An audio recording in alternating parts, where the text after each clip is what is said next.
What is up, everybody? We are back with the research side of the Steel Supplement series that I started here on FitLife. I said in the previous video I was going to break down a bunch of like the science things of what's going on because I really had no idea. So that's what we're going to do in this video, and I'm kind of leaving like an area over here in the video to put up articles, and I'll probably put up the article I already wrote on my website and reference that a little bit as well. But we're going to jump straight into it. So I'm just pulling up my website right now with my article. If it works, internet's booty cheeks here. So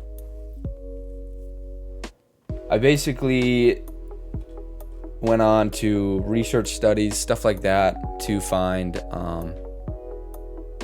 basically as much information I could about Andro. And the thing about steel supplements is Andro, they're 1-Andro-3 is what it's called, is when you're researching like a product like this, you kind of want to break down, like you want to go to the ingredients list, find what they have listed, which was the 1-DHEA, and then kind of go from there. Like avoid the name of the product, because what'll happen is when you're looking stuff up, you'll find articles and blogs from people that are partnered with steel and they're kind of biased, or you'll find YouTube videos, and usually those people didn't do much research. So go to the ingredients list and find the actual compound and start researching from there.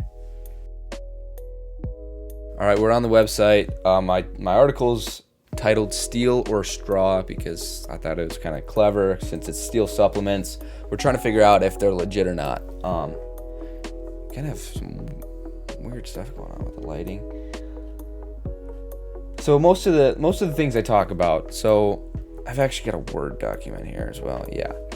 I start out the article, I talk about the history a little bit. You can go check all this out. We start with the history, talk about the product itself and the products from steel. So like steel's history, how they started, what kind of products they sell, stuff like that. And then specifically the mass stack. But the part that's interesting, if you scroll down, it's titled The Science, right? And I'll put it up here as well, and we'll talk about it. All right, so I'm going to put the article up, and I'm going to read directly from it first, and then we'll kind of break it down, because my writing was a little confusing, I understand. But after a few hours of research of the citations listed below, I have a strong grasp on the situation. I am surprised to say the least. This is some interesting stuff, so get ready. Get ready, because first of all, the article I took this from and the study that I like kind of combined everything was a little bit over me. And then I kind of tried to like bring it into something that was understandable and digestible, which obviously was hard, and I don't think I exactly nailed it, but the compound has a few names. We're mainly talking about steel's 1-Andro. The compound has a few names in the industry: 1-DHEA, 1-Andro, and 1-Androsterone. This is not a steroid, though you may look it up and see that it is considered a steroid. It's just false and not the case. And that's what happened in my first video. I threw up that little piece from Google that was talking about 1-Andro, and it was like, yes, this is a steroid, blah, blah, blah, steroid. And the thing is the 1-Andro product that Steel offers, that's the name of it, but the compound, the ingredient is actually the 1-DHEA, and it's all the same, but it's not a steroid, so that's not what's going on here. But we'll figure it out. A proper description would be a pro or pre-pro hormone, closely related to Boldenone. Now, I don't know the exact pronunciation, or Boldenone or whatever, but that is where the sort of misconception is. Closely related is a steroid known as Boldenone. This is currently banned. The reason this is a misconception is because of how it affects the body to, through metabolism of the liver, create 1-testosterone, or more specifically dihydroboldenone, or what we're going to use in this article and in this video, 1T. So 1-testosterone we're going to be referring to as 1T, and that's sort of where the misconception comes from.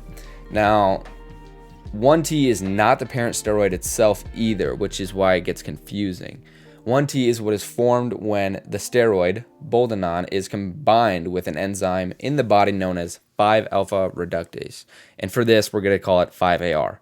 That's basically just the enzyme in your liver that combines with the steroid to create 1T. The steroid is Boldenone, which we do not find in the supplement, which is why it's not illegal. So that covers kind of what I was curious about before, is how they made it legal. Obviously, it's not even a steroid. Pro hormone is what we're using. That's a proper term. 1T is the final product we get out of both the 1-andro from steel and the banned steroid known as Boldenone. So it's similar. The product is the exact same, but how we get to that is different, and that's why it's not considered steroid, and that's why it's legal. To clarify, steel offers 1-andro, which is then metabolized through 2 enzymes in the liver, but the steroid Boldenone is just directly turned into 1T through 5-AR. All right. This 1T is the same product we get from both. We arrive at the same outcome in the end, but the result and the muscle building effects are not the same as Boldenone because of the 2-step enzyme process. And I'm just going to generalize the rest because I don't need to read it straight from the article. You can go check it out. But the biggest differences are because of the way the two interact with enzymes in your body, right? So the 1-andro or the 1-DHEA is metabolized through enzymes from your liver, but it goes through 2 different enzymes to get to the end product of 1T. So we got 1-andro, enzyme, 1T, while the actual steroid, Boldenone, goes directly through 1 enzyme into 1T.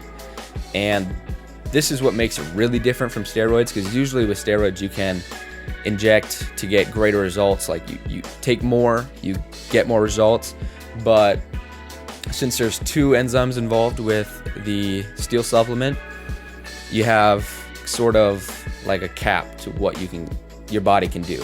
Your body produces a limited amount of enzymes. Obviously, you're not just pumping them out for no reason. So when you're taking the 1-andro and you have these 2 enzymes that you need to break it down into 1T, the more 1-andro you take over and over, there's only going to be a limited supply of enzymes available to break that down into the product that you want for muscle gain. While on the other hand, the steroid, it's just 1 enzyme. It's a lot quicker. You can add, you can take more, get more results.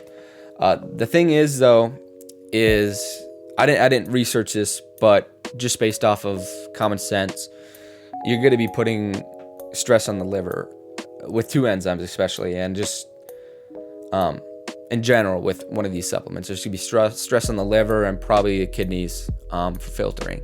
So remember that, just like a steroid, they're very similar side effects, mainly because you're getting the same result, 1T. But note this as well. On top of that, since 1T is reduced by 5-AR, it loses its ability to be converted back into estrogen in the 1-andro complex, or we'll say.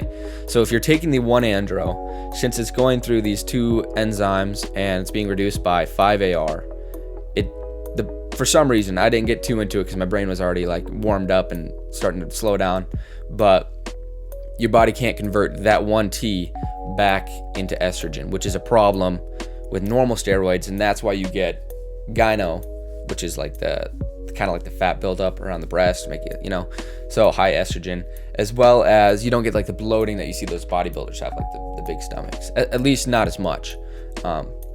So that's basically the science breakdown, and then I go in and I touch on the study, which I'll mention, and I'll throw up the little picture from an article as well right here at some point when I'm talking about this. But I just said it's legit.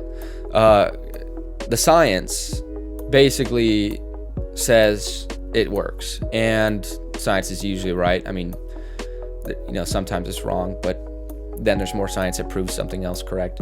But what I've read, 1 Andro, just based on how it works in the body and how it gets you to 1T, if everything I read is correct. There were scientific papers, and these are like acclaimed scientists and everything, but it's legit. So I was super curious about like if it was actually going to work, or if maybe what my hypothesis, I wrote this in my article. I talked about how I thought maybe that since they weren't FDA approved, they were just manufactured in an FDA registered building, that maybe they were putting something else in the product and like low-key giving you something harder than what you're at, like what they're labeling, so they could sell it.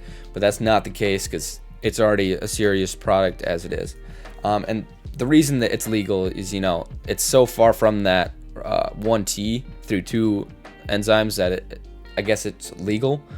But yeah, then I talk about the study they took. I think it wasn't a large group of men, but they did placebo, pro-hormone, and they tested like lean fat, or lean body mass, and then fat mass, basically. And I'll throw the picture up right now. And so if you can see it, basically A, B, and C, it explains itself. You can just check that out. They did it with a few, I think like maybe 30 males. I don't remember the exact number, but it wasn't a large group.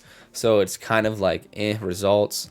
And most times in studies like these, they'll leave out outliers or leave out certain information, or just pick the ones that favor the results so it looks better. So yeah, and then I wrote a conclusion, cited all my, if you want to check out all the links, there was a journal. I used Steel Supplements to talk about their about page and their history, and then a few other things. In general, though, this is going to cover the science aspect of the 1 Andro, and if there's any more questions, comment below. I read a lot more than I'm kind of including in this, just to get the point across and not make it too long. But if you're interested in, more specific details, you can check out the website with the article and everything like that.